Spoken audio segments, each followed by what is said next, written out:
Hi everyone, I hope you are all good and safe, and may Allah end this war very soon.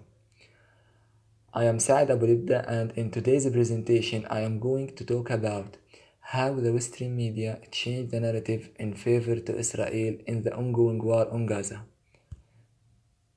A new report reveals a strong pro-Israel bias within the Western media. The portrayal of Israel war on Gaza in the Western media has sparked concerns about bias and one-sided reporting.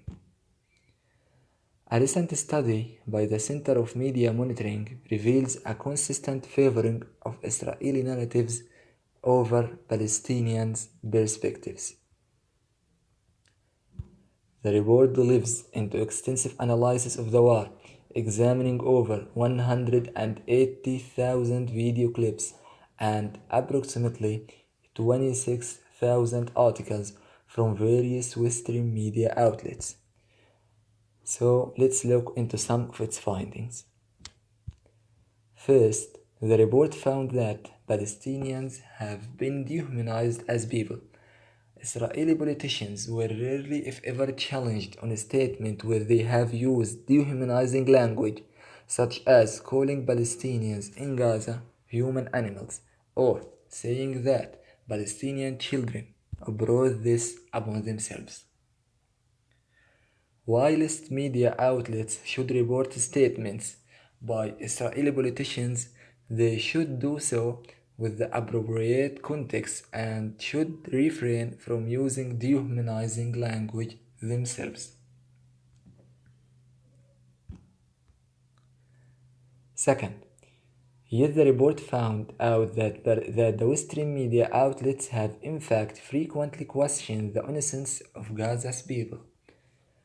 The blurring of lines which suggests that the population in Gaza shares the responsibility of Hamas attacks as a result of an election that took place almost 2 decades ago and in which the majority of today's population of the Strip did not vote was promoted by many media personalities.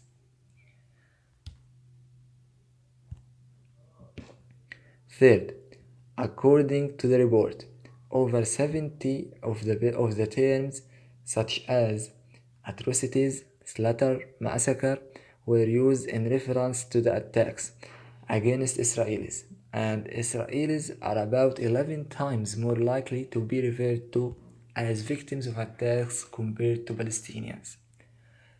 Israeli victims of Palestinian violence are killed while Palestinians mysteriously die. One notable example is from the Times newspaper in November 2023 when it wrote, Israelis marked a month since Hamas killed 1,400 people and kidnapped 240, starting a war in which 10,300 Palestinians are said to have died. Fourth, despite the United Nations and the Geneva Convention recognizing the right of Palestinian people to self-determination, the Palestinian struggle has been undermined in the media, where some claim that the Palestinian fight against Israel occupation is anti-Semitic and stems from ancient hatred of Jews inherently rooted in Islam. A notion that is entirely false on the context of the ongoing conflict and which deploys Islamophobia to undermine the Palestinian narrative.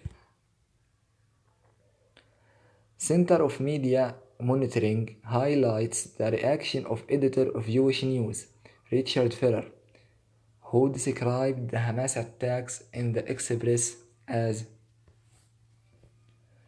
this is a plain and simple historic Islamist bloodlust, passed down through the generations from birth, an ever-present cancer lurking in the shadows now stands fully exposed, its medieval ambition shocking to the core, the genocide of the Jewish people. Fifth, the Israel perspectives posit the 7 October attacks as the onset of the current crisis, while Palestinians view them as the latest episode in an enduring struggle since the Nakba of 1948. The mass displacement of Palestinians and subsequent creation of the State of Israel, followed by Israeli occupation of more Palestinian land in 1967.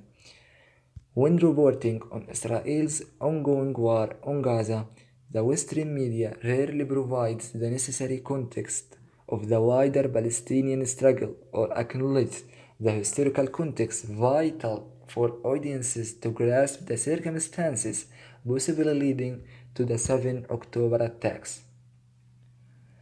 Disregarding the decades-long occupation, hostilities or aggression meted out by Israel in the preceding days and weeks, and in fact years and decades, is inaccurate. The increased violence in the occupied West Bank where is no Hamas there. For instance, where more than 234 Palestinians, including children, had been killed in 2023, before 7 October was rarely covered. The number of Palestinians killed is often called into question, but the same standard is not applied to Israel casualty numbers, despite it revising down the number several times. Sixth, the brutality of 7 October is well documented. However, several alarming cases of alleged brutality by Hamas fighters on that day have been headlined or presented as fact, when in fact they were not true. The widely reporting stories of beheaded children or 40 dead babies were never verified. Despite this, they were reported as fact in many Western outlets.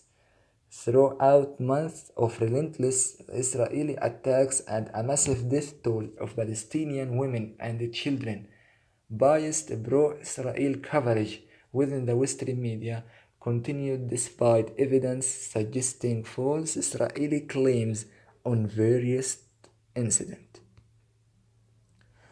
At a time when 40,000 of Palestinians have been killed and many more risk death as a result of starvation caused by Israel's siege on Gaza for the past 17 years, it's ever more important to ensure balanced and accurate reporting of the events on the ground by the Western media.